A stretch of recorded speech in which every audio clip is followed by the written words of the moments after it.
प्रभु यीशु मसीह के मधुर और अद्भुत नाम में आज फिर दिनांक 6 नवंबर दिन शनिवार को हम आप सबका स्वागत करते हैं। आज का जो वचन है वो लिया गया है लूका रचित सुसमाचार उसका 15 अध्याय उसका 7वां पद। वचन इस प्रकार से कहता है, मैं तुमसे कहता हूँ कि इसी रीति से एक मन फिराने वाले पापी के विषय में भी स्वर्ग में इतना ही आनंद होगा जितना कि 99 ऐसे धर्मियों के विषय में नहीं होता जिन्हें मन फिराने की आवश्यकता नहीं है। मेरे प्रियो, वचन जब हम पढ़ते हैं तो हमें ये पता चलता है, ये अर्थ सामने निकल के आता है कि जब पृथ्वी पे मनुष्य, एक पापी मनुष्य, एक मनुष्य जो अपने जीवन को पूरी रीति से संसार के हाथों में दे चुका था, अपने जीवन में हर प्रकार के पापों को घर दे चुका था, जब वो अपने जीवन से मुड़ता है, जब वो पछतावा करता है, अपने पापी तरीकों को, पापी जीवन को, पापी माहौल को वो छोड़ता है, तो वचन इस प्रकार से कहता है कि स्वर्ग में बहुत ही आनंद मिलता है। और एक मनुष्य के मन फिराने से, एक पापी मनुष्य के अपने जीवन को परिवर्तित करने से स्वर्ग में एक बहुत बड़ा आनंद होता है और उस आनंद की हम कोई सीमा नहीं बना सकते, इतना आनंद होता है। लेकिन मेरे प्रियो, आज के वचन में परमेश्वर का वचन ये कहता है कि सिर्फ स्वर्ग में आनंद नहीं होता है, लेकिन उस मनुष्य के जीवन में भी उस आनंद का अनुभव होता है जो अपने हृदय को उन पापों के रास्तों से, उन गलत रास्तों से फिर के और परमेश्वर के वचनों की तरफ और अच्छे मार्ग की तरफ मुड़ जाता है। पवित्र शास्त्र बताता है, पहला शमूएल की पुस्तक उसका 2 अध्याय उसके 8वें पद में, कि वह कंगाल को धूल से उठाता और दरिद्र को भूरे पर से निकाल के खड़ा करता है ताकि उनको अधिपतियों के संग बिठाए और महायुक्त सिंहासन के अधिकार बनाए। मेरे प्रियो, यहाँ पे वचन इस प्रकार से कहता है कि जब एक मनुष्य अपने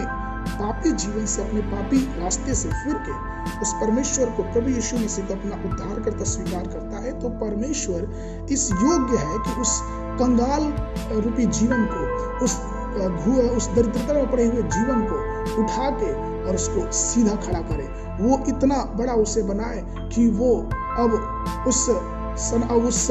जो धरातल है उस पे नहीं, लेकिन उसको अधिपतियों के साथ, उसको महायुक्त सिंहासनों का भी अधिकारी बनाए। और ये परमेश्वर का कार्य है, ये परमेश्वर का कार्य है कि वो कंगालों को उठा के, धूल पे से उठा के, दरिद्रों को मिट्टी से उठा के ऊंचे पे खड़ा करता है। लेकिन मैं आपको आज के दिन ये बताना चाहता हूँ कि ये सब होता कैसे है। एक मनुष्य कंगालपन से, एक मनुष्य दरिद्रता से उठ के उस महाआनंद का, और या फिर यूं कहे कि उस संघ में बैठ के, अधिपतियों के संघ में बैठ के जो आनंद है उसका अनुभव कैसे उठाता है, तो उसका सीधा सा उत्तर है कि वो तब ऐसा आनंद उठा पाएगा जब वो अपने जीवन से पूरी रीति से अपने पापों का पछतावा करके उस अधलोक से, उस नरक की आग से अपने आप को, अपने जीवन को मुड़ा करके, उस नरक के चंगुल से परमेश्वर की सहायता से अपने आप को छुड़ा के पूरी रीति से प्रभु यीशु मसीह के क्रूस की तरफ देखते हुए प्रभु यीशु मसीह के पीछे चलता है, तब वो इन सारी बातों का आनंद उठा पाएगा। परमेश्वर ने वादा कर दिया है कि वो इस प्रकार का आनंद उसे देगा जो अपने पापों का पछतावा करेगा। लेकिन कई बार मसीह मेरे प्रियो, हम उस आनंद का जो अनुभव है वो उठा नहीं पाते। इसीलिए अगर हमारा जीवन पश्चातापी है तो हमारा जीवन आनंदित भी होगा, और ये सही बात है। और इसका जो उदाहरण, अगर आपको सबसे अच्छा उदाहरण आपको देखने को मिलेगा, वो मिलेगा आपको उड़ाऊ पुत्र के जीवन में। चूंकि हमको पता है कि वो किस रीति से एक धनी व्यक्ति, एक राजा समान पुरुष का वो पुत्र था, और किस प्रकार से उसने अपनी सारी संपत्ति को और व्यभिचार में और गलत कामों में लुटा दिया। लेकिन वचन कहता है कि जब वो अपने आपे में आया तो उसने कहा कि मैं अपने पिता के पास जाऊंगा और उनसे कहूंगा कि मैंने आपके प्रति और स्वर्ग के प्रति और आपके प्रति मैंने पाप किया है, मैंने अपराध किया है, मुझे क्षमा करें। और वचन कहता है कि जब वो लौट के आया तो उसे अच्छे से अच्छा वस्त्र पहनाया गया, उससे अंगूठी पहनाया गया, उसकी जूती बदली गई, उसके बाल कटवा गए। अर्थात उसके पश्चाताप में वो आनंद भरा हुआ था, उसके पश्चाताप में वो आनंद का जीवन उसके साथ, उस पश्चाताप उसके साथ लेके आया। इसलिए मेरे प्रियो, जब हम पश्चातापी जीवन अपने जीवन में रखते हैं तो हम आनंदित जीवन भी जीते हैं। और कई बार अगर हम आज के समय में अपने अगल बगल के लोगों को देखे, अपने मसीही लोगों को देखे जो कहते तो हैं कि हम यीशु मसीह को अपना उद्धारकर्ता ग्रहण कर चुके हैं, लेकिन उनके चेहरे पे, उनके जीवन पे, उनके परिवार में हम उस स्वर्गीय आनंद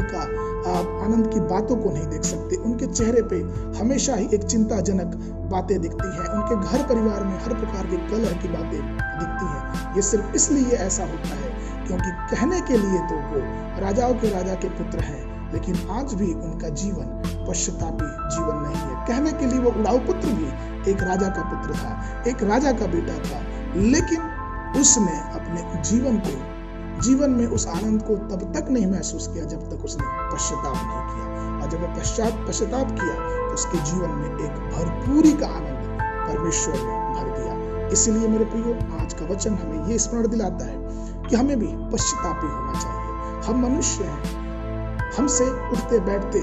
कहीं ना कहीं कुछ ना कुछ गलतियां होती हैं, इसलिए हमें पश्चातापी होना चाहिए, क्योंकि वो पश्चाताप ही हमारे जीवन में एक अद्भुत आनंद को लेके आएगा, एक स्वर्गीय आनंद को लेके आएगा, जिस आनंद को लेके हम और आप परमेश्वर के साथ इस जीवन में और इसके बाद आने वाले जीवन में आनंद से रहने पाएंगे। आज का जो मनन के लिए वचन लिया गया वह है लूका रचित सुसमाचार उसका 15 अध्याय उसका 32 पद। परंतु अब आनंद करना और मगन होना चाहिए, क्योंकि यह तेरा भाई मर गया था फिर जी गया है, खो गया था अब मिल गया है। परमेश्वर आप सबको आशीष देवे।